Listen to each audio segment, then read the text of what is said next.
Hello my dear friends, कैसे हो सभी। आई थिंक बहुत बढ़िया होंगे और आपकी स्टडी बहुत अच्छे से चल रही है। ठीक है, तो आज हम इस वीडियो में देखेंगे साइकोलॉजी। तो उसमें मैं फर्स्ट वीडियो बनाऊंगा जीन पियाजेट पे, जो कि बहुत ही इम्पोर्टेंट, बहुत ही उम्दा टॉपिक है, जो हर साल यहाँ से क्या है, एक क्वेश्चन आना ही आना है। यस, चाहे वो आपका साइकोलॉजी में हो, चाहे आपका पेडागोगी, वहाँ पर भी क्या है, यहाँ से क्वेश्चन आ ही जाता है। चाहे आपका मैथमेटिक्स हो, चाहे आपका साइंस हो, या आपका सोशल हो, यस वट एवर जो भी हो, वहाँ पर भी क्या है, कभी कभी सब्जेक्ट के अंदर भी क्या है, यहाँ से सब्जेक्ट के अंदर पेडागोगी जो आता है ना, तो वहाँ पर भी क्या है, कभी कभी क्वेश्चन डाल देता है। वैसे तो साइकोलॉजी में पक्का क्वेश्चन फिक्स है, आना ही है यहाँ से क्वेश्चन, 100% आता है जी क्वेश्चन। ठीक है, तो हम ज़्यादा टाइम वेस्ट नहीं करेंगे। जितना भी इम्पोर्टेंट है, मैं आपको यहाँ पर ऐसा मवाद मतलब ऐसा कंटेंट लाऊंगा जो आपके लिए बहुत हेल्पफुल रहेगा, और जितना हो सके ऐसे ही कॉन्सेप्ट रहेगा जो कि एग्ज़ाम के रिलेटेड ही रहेगा। और यहाँ से क्वेश्चंस जो बनते हैं बस वैसे ही क्वेश्चन। तो ज़्यादा क्या है, मैं ओरली बहुत बोलूँगा। यहाँ पर स्लाइड 4 से 5 स्लाइड इतनी ही हैं जिसमें ज़्यादा ओरली बोलूँगा, आपको अच्छे से सुनना है। मेन मेन जो भी की पॉइंट है वो आप लिख लो, नहीं तो याद कर लो। ठीक है, उतना आपको टेंशन लेना नहीं, बिल्कुल ईजी है, आप आराम से क्वालिफाइड कर सकते हैं। कर्नाटक टेट उतना डिफिकल्ट नहीं है जितना डिफिकल्ट आप बना लिया। ठीक है, हो जाता है, स्टडी करना पड़ता है, बस समझो कॉन्सेप्ट। ठीक है, चलो ज़्यादा टाइम वेस्ट नहीं करेंगे। अब आ जाओ Piaget theory of cognitive development. तो जीन पियाजेट साहब जो है ना, ये हमारे जीन पियाजेट हैं। यस, देख लो इनको अच्छे से। तो 1896 to 1980s, Swiss psychologist who become leading theorist in 1930s. Piaget believed that children are active thinkers. तो जो पियाजेट साहब थे ना, उनको बिलीव था कि बच्चे क्या हैं, जो जो चिल्ड्रंस हैं, उन्होंने क्या है, वो एक्टिव थिंकर हैं। यस, उनकी जो थिंकिंग है बहुत एक्टिव है, बहुत होनहार है, बच्चे बहुत हमेशा एक्टिव रहते हैं। तो constantly trying to construct more advance understanding of the world. Yes, तो बच्चे करके सीखते हैं, बच्चों में लर्निंग बाय डूइंग है। बच्चे क्या है, कंस्ट्रक्ट कोऑपरेट करके बच्चे सीखते हैं। तो ऐसे थिंकिंग हमारे जीन पियाजेट साहब की थी। उन्होंने बच्चों को समझ करके हमको ये थ्योरी दी, बहुत ही इंपॉर्टेंट थ्योरी है ये। ठीक है, तो आज जो आगे जाते हैं अब यहाँ पे देखेंगे हम सबसे आज जो ट्रेंड चल रहा है ना, मतलब क्वेश्चन आ रहा है, वो तो कैसा है, स्टेजेस पे क्वेश्चन आ रहा है। ठीक है, बहुत मतलब स्टेजेस को बहुत इम्पोर्टेंट दिए हैं, स्पेशली जीन पियाजेट थ्योरी में। तो यहाँ पे फर्स्ट हम देखेंगे कॉग्निशन। कॉग्निशन क्या है, how people think and understanding, कि लोग सोचते कैसा है और समझते कैसा है, उसी को बोलेंगे हम कॉग्निशन।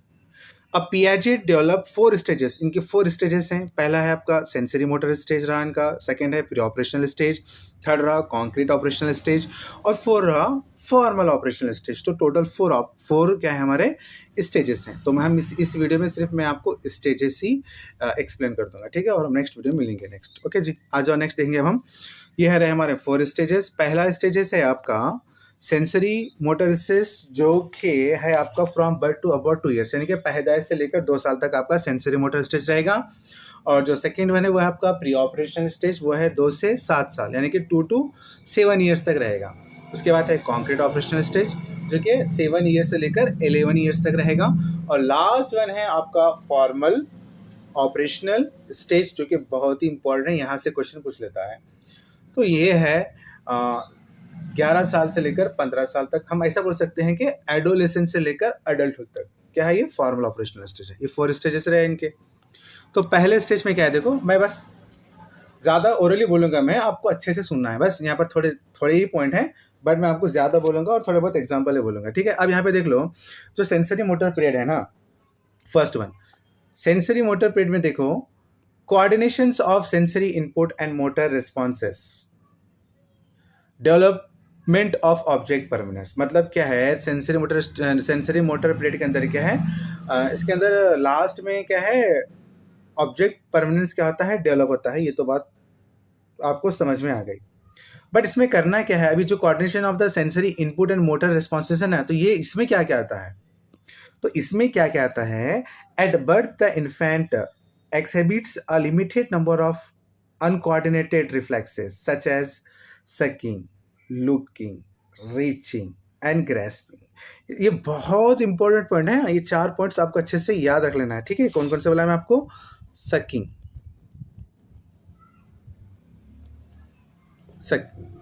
नेक्स्ट है आपका लुकिंग, देखना, लुकिंग, नेक्स्ट है आपका रीचिंग, रीचिंग।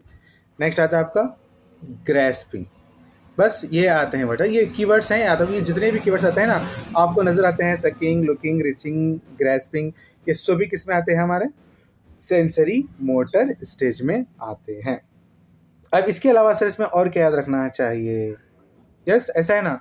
तो ये देखो फॉर एग्जाम्पल, जब बच्चा तुम्हारा, मान के चलो बच्चा आपका नहीं, जब बच्चा 4 मंथ का होता है, मान के चलो बच्चा क्या है हमारे पास 4 मंथ का है। अब 4 महीने के बच्चा और 8 मंथ के बच्चे में क्या डिफरेंस है?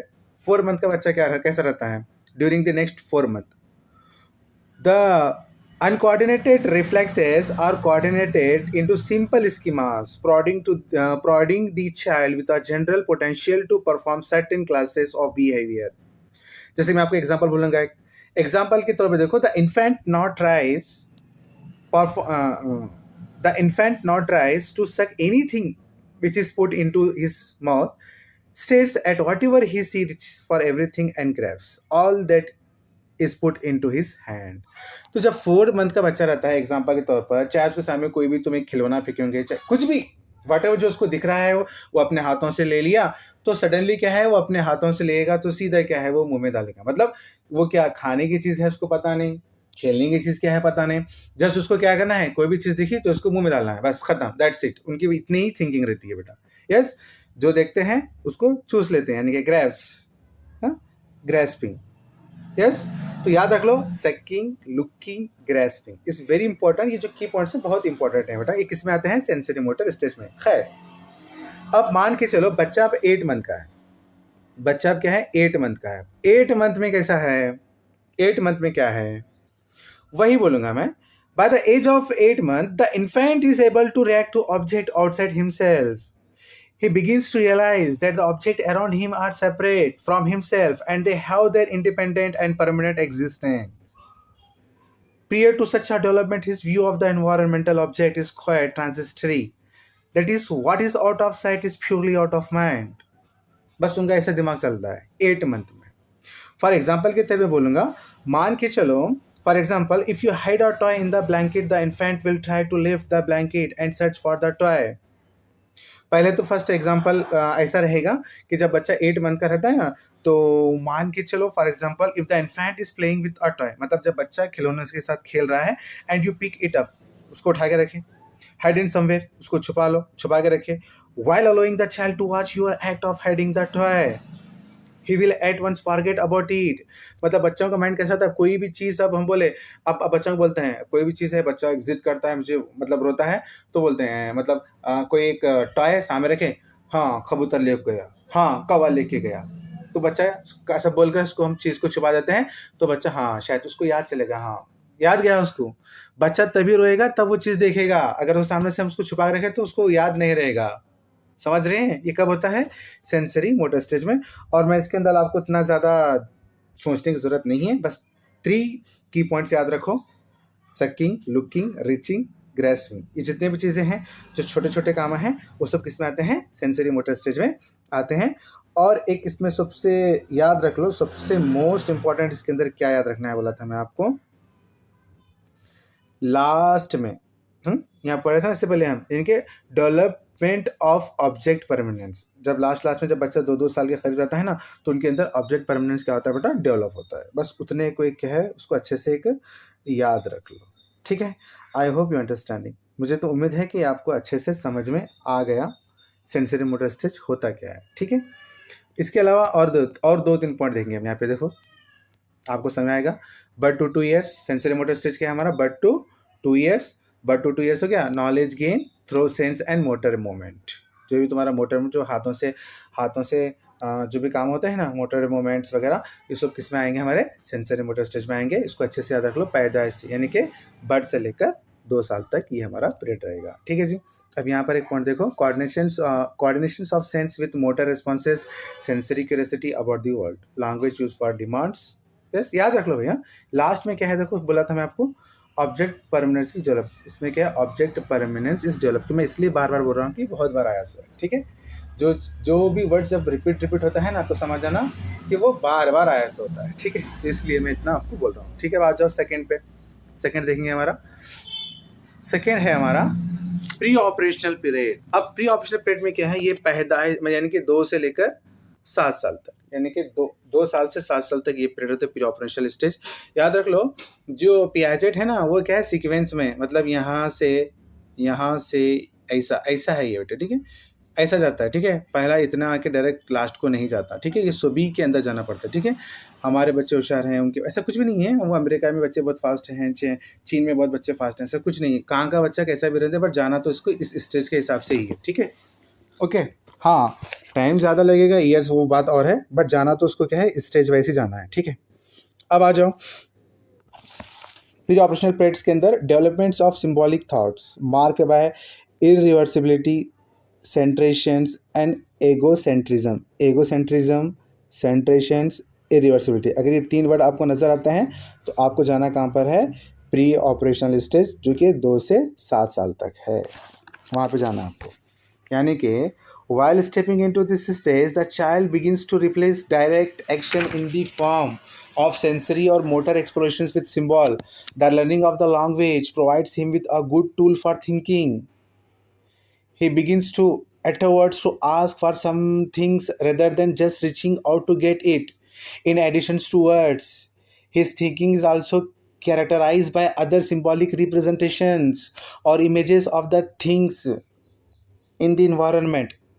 This stage can be further सब डिवाइडेड इंटू, प्री कॉन्सेप्चुअल में आता है, हाँ, इंट्यूटिव फेज में आता है, बट उतना आपको याद, उतना डेप्थ में नहीं पूछेगा, ठीक है, नॉर्मली पूछेगा, यस, ओके, ना कि आपको आप थोड़ी यूपीएससी एग्जाम लिख रहे हैं, जस्ट क्वालिफाइंग एग्जाम लिख रहे हैं, ठीक है, उतना आपको डेप्थ नहीं पूछेगा जी।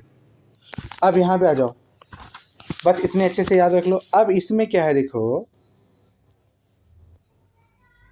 the children seem to identify objects by their names and put them into certain classes. However, they usually make mistake in the process of identifications and concept formations.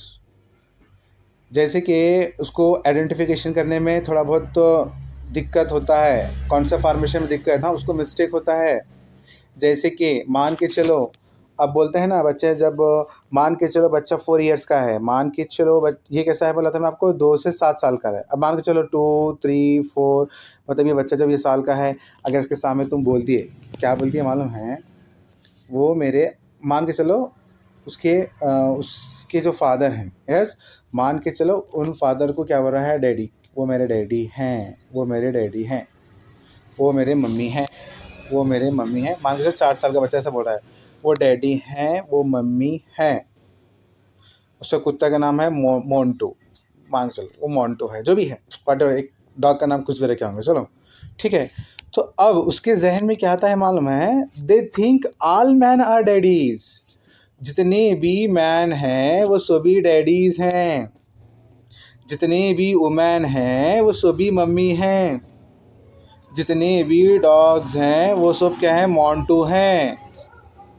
कब, ये बच्चा 3 से 4 साल के अंदर ऐसी थिंकिंग रखता है, यस, मालूम क्या। अब मान के चलो for example, the child at this stage would reason like as cow और बिग एनिमल, के जो गाय है वो बहुत बड़ा एनिमल है, विथ 4 legs, उसके 4 पैर हैं, एंड अ लॉन्ग टेल, एक लंबी दुम है। This animal is also big and has 4 legs and a long tail, therefore it is a cow. मान के चलो आप उसके सामने अगर घोड़ा भी लाए ना, अब आप उसको आइडेंटिफाई करा दिए, क्या करा दिया मालूम है, जिसके 4 legs हैं और एक लंबी टेल, दुम है, उसको बोलती है हम काव।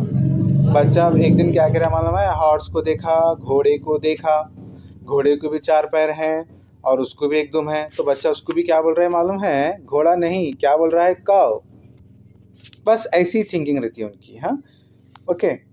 नेक्स्ट, इसमें और कुछ ज़्यादा नहीं, बस इतना। अगर बच्चा मान के चलो, मैं बोला था अभी जस्ट बोला था ना मैं, ये कब, 3 से 4 साल, अब मान के चलो 4 से 7 साल का बच्चा है, 4 से 7 साल का बच्चा है।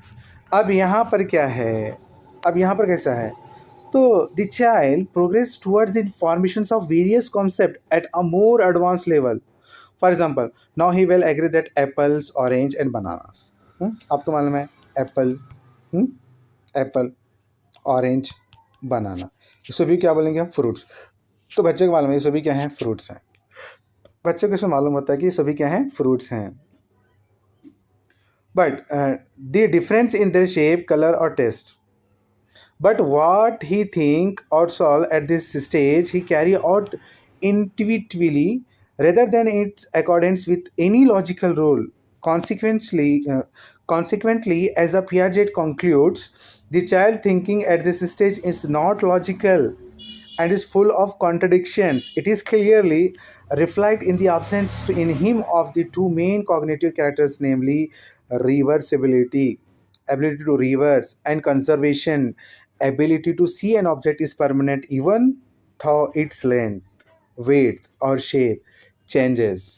ये सभी क्या है उनको पता नहीं. इसके अंदर क्या है मालूम है उनको, इनमें उनको मालूम है इसमें कंजर्वेशन. अब मान के चलो, मैं उतना ज़्यादा आपको नहीं बोलूँगा, जस्ट लाइट बोलूँगा. अब मान के चलो,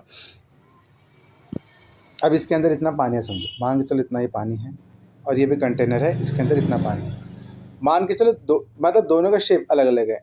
दोनों का शेप क्या है, अलग अलग है, बट दोनों भी क्या है, जो वाटर है वो क्या है, इक्वल है. अगर आप बच्चे को पूछेंगे तो बच्चा क्या बोलेगा, अब बच्चा क्या बोलेगा, इसके अंदर ज़्यादा है वाटर है, क्योंकि बच्चे को इसके अंदर शेप साइज़ का पता नहीं चलता. हाँ, अब मान के चलो दोनों बराबर ही हैं, दोनों बराबर ही हैं, बट उनको नहीं मालूम होता. हाँ, उनको नहीं मालूम होता कि अब मान के चलो ये है हमारा ऐसा कुछ स्क्वायर में और ये हमारा सिलेंडर में है. अब इसमें पानी में इतना भरा, अब इसमें भी इसके बराबर ही है, तो बच्चा फिर भी इसमें ही ज़्यादा है बोलेगा. क्यों ऐसा बोलेगा, क्योंकि जो बच्चे प्री ऑपरेशनल स्टेज में है ना, तो उनको नॉलेज नहीं रहता किसका, स्पेशली किसका, साइज़, शेप, लेंथ, वेट वगैरह. उनको पता नहीं चलता. ठीक है, तो ऐसा कि एक इसमें आता है सेंसरी प्री ऑपरेशनल पीरियड में आता है. और चलते चलते क्या है इसके अंदर, याद रख लो, क्या याद रखते हैं, कंजर्वेशन, रिवर्सिबिलिटी, इसमें याद रखना है आपको. ठीक है, किसमें प्री ऑपरेशनल पीरियड में. नेक्स्ट, अब आ जाओ थर्ड स्टेज. अभी थोड़ा नेक्स्ट स्लाइड में देखेंगे. अब यहाँ पे देखो, प्री ऑपरेशनल स्टेज में क्या है, थिंक सिम्बॉलिकली नॉट लॉजिकली, एगोसेंट्रिक. बच्चा इसमें एगोसेंट्रिक होता है और वो सिम्बॉलिकली सोचता है, ना कि लॉजिकली. यस, अगर उसको लॉजिकल पता चला तो वो उसको ईजिली मालूम होता है कि रिवर्सिबिलिटी क्या है, इरिवर्सिबिलिटी क्या है. यस, कंजर्वेशन क्या है, साइज़ क्या है, शेप क्या है, तो उसको इसमें नहीं मालूम होता. वो किसमें मालूम होता है, उसको कॉन्क्रीट ऑपरेशनल स्टेज में मालूम होता है लॉजिकली, तब वो लॉजिकली सोचता है. बट प्री ऑपरेशन में क्या है, वो लॉजिकली नहीं सोचता, वो सिम्बॉलिकली सोचता है और एगोसेंट्रिक रहता है. ठीक है, ये कुछ वर्ड्स हैं, बहुत इंपॉर्टेंट है. अब यहाँ पे देखो, प्री ऑपरेशनल स्टेज में क्या है, symbolically thinking, use of proper syntax and to express concept, imagination. देखो यहाँ पर, symbolically thinking, use of proper syntax and grammar to express concepts, imaginations and intuitions are strong, but complex abstract thoughts are still difficult. Conservation is developed. इसमें सिर्फ conservation last में develop होता है. Conservation develop होता है इसमें क्या होता था, ऑब्जेक्टिव परमिशन होता है, इसमें क्या है, कंजर्वेशन डेवलप होता है. I hope you understanding. अब आ जाओ नेक्स्ट, हम थर्ड पे आ जाएंगे. थर्ड है हमारा कॉन्क्रीट ऑपरेशनल स्टेज. ये भी बहुत इंपॉर्टेंट है, सभी स्टेजेस इंपॉर्टेंट हैं, बस आपको याद रखना अच्छे से. तो कॉन्क्रीट ऑपरेशन में क्या है, mental operation, concrete events, master of conservations, hierarchical classifications. यानी कि इसके अंदर बच्चे को क्या मालूम है, इस बच्चे को कॉन्क्रीट ऑपरेशनल है ना, तो बच्चा इसके अंदर देखो, इसके अंदर बच्चे को क्या क्या है menu. The child now learn to deal with concept and ideas. बच्चे को इसमें क्या है, कॉन्सेप्ट पता चलता है, ideas. The child now learn to deal with concept, ideas, the exists only in mental terms. He can now think about things and figures out discrepancies and relationship. बोल सकते हैं ना, मतलब the child now develops the ability to conserve both in terms of quantity and number of object. He can now very well think that the changes in appearance of an object does not alert either its quantity or its number. इसमें क्या है, बच्चे को अच्छे से पता चलता है. The think of the child is no longer and irreversible. उसमें बच्चों को क्या है, irreversible मालूम होता है. ठीक है, उसमें क्या था, इसमें क्या था जी हमारे पास, 1 मिनट। इसमें क्या था हमारे पास, इरिवर्सिबिलिटी था। अब इसमें क्या कर रहे हैं हम, देखो यहाँ पे इसमें क्या पढ़ रहे हैं हम, इरिवर्सिबल, इसके अंदर उसको अच्छे से पता चलता है, ठीक है। जैसे कि अब उसको बोल दिया मैं, ये 2 कंटेनर है, अब ये पानी इसमें इतना है, यहाँ तक है, इसमें इतना वाटर है, तो बोलेगा वो बराबर है, क्योंकि उसको शेप भी पता चलेगा, साइज़ भी पता चलेगा, और जो भी है, हाँ, जो भी है क्वांटिटी पता चलेगा उसको, प्लस ऑब्जेक्टिव क्वांटिटी क्या है, ठीक है। इस तरीके से क्या है उसको पता चलेगा। तो इसके अंदर क्या है, वो लॉजिकली सोचता है, हाँ, इसके अंदर क्या है, वो लॉजिकली सोचता है इसमें, हाँ, इसमें लॉजिकली वो सोचता है, किसमें, कॉन्क्रीट ऑपरेशनल पीरियड के अंदर लॉजिकली सोचता है, ठीक है। अब लास्ट में है हमारा, अब देखो इसमें थोड़े पॉइंट देखेंगे नेक्स्ट स्लाइड में भी। यहाँ पे देखो कॉन्क्रीट ऑपरेशन में क्या है, being to think logically about concrete events. अब यहाँ पे आ जाओ, ये स्लाइड में देखो, concept attached to concrete situations, time, space, and quantity are understood and can be applied, but not as independent concept. Yes, ये सभी क्या है उसको पता चलेगा। अब आज जो लास्ट में आ जाएंगे हम। आई होप आपको अंडरस्टैंडिंग हो रहा है या नहीं हो रहा है। अगर आपको समझ में आ रहा है ना, तो प्लीज़ कमेंट कीजिएगा कि हमको अंडरस्टैंडिंग हो रहा है, तो तभी क्या है मैं नेक्स्ट वीडियो बनाऊंगा साइकोलॉजी की, वरना नहीं बनाऊंगा, ठीक है। यस, मैथ्स ही बनाऊंगा। जस्ट ऐसे भी क्या है, साइकोलॉजी के अंदर भी क्या है, बहुत से बच्चे मार्क्स कम ले रहे हैं, ठीक है। तो इसलिए क्या है, थोड़ा बहुत ऐसे ही क्या है क्लास में ले रहा हूँ, ठीक है। अगर आपको अंडरस्टैंडिंग होता है तो बहुत अच्छी बात है, अगर नहीं होता है फिर भी क्या है, आप अच्छे से बुक वगैरह जो भी है पढ़ लो। और मैं यही सजेस्ट करूँगा, जो बुक है इसके लिए सबसे बेस्ट है SK मंगल, 2nd एडिशन, सबसे बेस्ट है बुक। बुक का नाम क्या है, बुक का नाम है हमारे पास SK मंगल, SK मंगल, सेकेंड एडिशन बुक मंगा लो, बहुत अच्छी बुक है, ठीक है, बहुत बेहतरीन बुक है। अब आ जाओ नेक्स्ट, हम लास्ट बचा हमारा कौन सा, फॉर्मल ऑपरेशन स्टेज। ये कि बहुत इसके अंदर तो सभी कुछ उसको क्योंकि बच्चा जब एडोलेसेंस से एडल्टहुड जा रहा है तो हर एक का नॉलेज रहता है इसको, ठीक है, तो याद रख लो। लास्ट वन है हमारा फॉर्मल ऑपरेशनल स्टेज, जो कि 11 साल से 15 साल तक रहेगा, यानी कि एडोलेसेंस से एडल्टहुड हम उसको बोल सकते हैं, ठीक है जी। अब इसमें देखो, mental operations apply to abstract ideas. अब बच्चे यहाँ पर क्या, abstract ideas, logical, systematic thinking, ये सब क्या है इसके अंदर बिल्ट होगा, किसमें, फॉर्मल ऑपरेशनल पीरियड के अंदर, हाँ। बच्चा यहाँ पर एब्स्ट्रैक्ट सोचेगा, एब्स्ट्रैक्ट इसमें। अब यहाँ पे देख लो, और एक नेक्स्ट स्लाइड में, फॉर्मल ऑपरेशनल के अंदर लॉजिकली है, logically organise thought and deductive reasoning. एक चीज़ मैं आपको बताना ये बोल दिया कि फॉर्मल ऑपरेशन के अंदर क्या आता है बेटा, डिडक्टिव रीजनिंग आता है, और ये जो हमारा कॉन्क्रीट था ना, इसके अंदर आता है हमारा इंडक्टिव रीजनिंग, इंडक्टिव, उसमें आएगा इंडक्टिव, इसमें आएगा डिडक्टिव रीजनिंग, उसमें इंडक्टिव रीजनिंग, ये अच्छे से याद रख लो। अब लास्ट यहाँ पे देख लो, theoretical, hypothetical and counterfactual thinking, abstract logic and reasoning, strategy and planning becomes possible, concept learned in one context can be applied to another। ये सभी क्या हमारा 4 स्टेज में आएगा। आई होप, उम्मीद करता हूँ कि बात आपको बहुत अच्छे से समझ में आ गया। फिर भी मैं आपको एग्जांपल बोलूँगा। For example, previous to this stage, if we were to ask a child to imagine he has 3 fathers, he might reply that it is no use imagining such as thing as one can only have one father. However, in the formal operational stage, such thoughts involving unusual ideas are possible. Here, one can imagine figures and shape and can fly in the air without wings, as is often done by children when studying poetry, algebra, and geometry. Yes, तो इस तरीके से क्या हमारे पास example इसमें आते हैं, ठीक है, बहुत इजी है। आई होप ये आपको 4 के 4 स्टेज बहुत अच्छे से समझ में आ गए होंगे, इसमें कुछ दिक्कत नहीं रहेगा, ठीक है। तो Jean Piaget theory of cognitive development बहुत इंपॉर्टेंट है, यहाँ अच्छे से प्रैक्टिस आप कर लो। Okay, bye, take care.